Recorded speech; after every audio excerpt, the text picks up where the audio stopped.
passaggio di 5-6 anni fa in una terra disgraziata, in una terra con tanti problemi, dove un presidente di Confindustria di quella regione venne a dire: parlate del lavoro come se fossimo nell'800, adesso il lavoro è finito, quel tipo di lavoro, non c'è più la classe operaia, ci sono i ceti medi, bisogna ragionare in maniera diversa. E a noi che lo guardavamo con gli occhi sgranati, perché avevamo sotto gli occhi il panorama di quello che è davvero il lavoro nella realtà concreta e nella vita delle persone, capivamo che lì c'era una cosa straordinariamente assurda per l'Italia e non solo per l'Italia. Si è pensato che i soldi servono per fare altri soldi, questa è l'economia di carta, che il capitale segue se stesso, svegandosi, slacciandosi dalla vita delle persone, dalla concretezza dei bisogni, ma anche dalla concretezza del produrre, perché la produzione nelle aziende, nelle imprese, nei lavoratori, la produzione è quello che non solo fa crescere la persona, la dignità delle persone, ma che fa crescere in una società il peso che gli interessi, i bisogni e le domande del mondo del lavoro riescono ad esprimere. Ebbene, l'hanno cancellato il lavoro. Uscì qualche anno fa, qualcuno se lo ricorda, un libro che era intitolato La fine del lavoro, di un grandissimo intellettuale ed economista, come dire, che sta nelle cronache mondiali, peraltro con tante notazioni interessanti. Quello era il clima culturale in cui è maturata la crisi. Ma mentre si diceva questo e si perseguiva questo tipo di strategie e questo tipo di cultura, che cosa accadeva in realtà? Che cosa è accaduto in realtà nel mondo? Questo è il primo dato della crisi.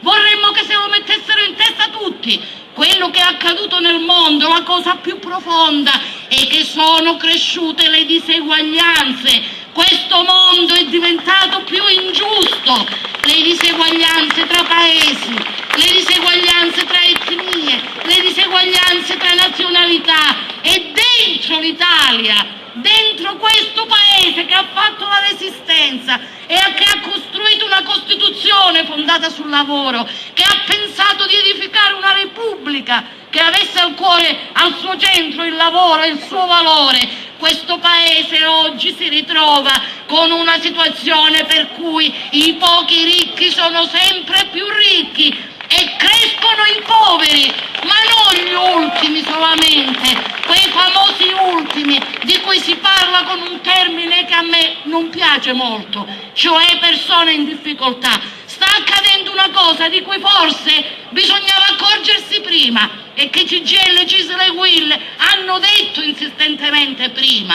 che cioè si sta impoverendo quello che una volta era, diciamo, il ceto medio, ma quello che una volta era anche chi aveva il lavoro certo, garantito, che godeva di un welfare che forniva servizi larghi alla popolazione. Quelle persone lì hanno perso nel corso degli anni non solo volgarmente potere d'acquisto dei loro salari, delle loro pensioni, dei loro stipendi, ma hanno visto un mondo che si è polarizzato, hanno visto un'Italia in cui invece di costruire pari opportunità per tutti, cioè invece di costruire un mondo in cui il giovane figlio di operaio non è detto che debba rimanere sempre e solo operaio per tutta la vita, ma che forse possa fare il notaio o forse possa fare il medico, e invece, come dire, un ordinamento in pratica di questa società che ha costruito chiusure, corporazioni, zone di evasione fiscale e di illegalità che fanno spavento. Bene, rispetto a questa realtà non vorremmo che oggi si cogliesse la crisi e il fatto che la crisi prima o poi finirà,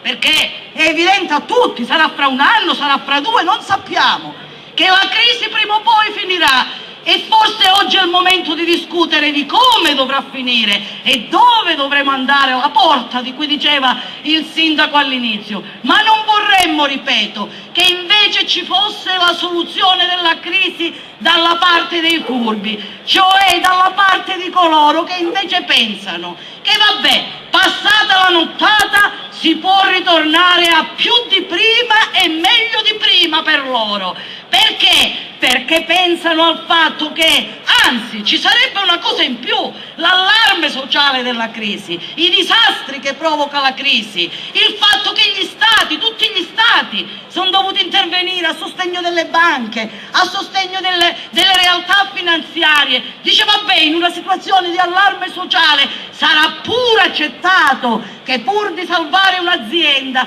o che pur di impedire i licenziamenti si possa fare qualunque cosa, compresa una nuova fase di delocalizzazione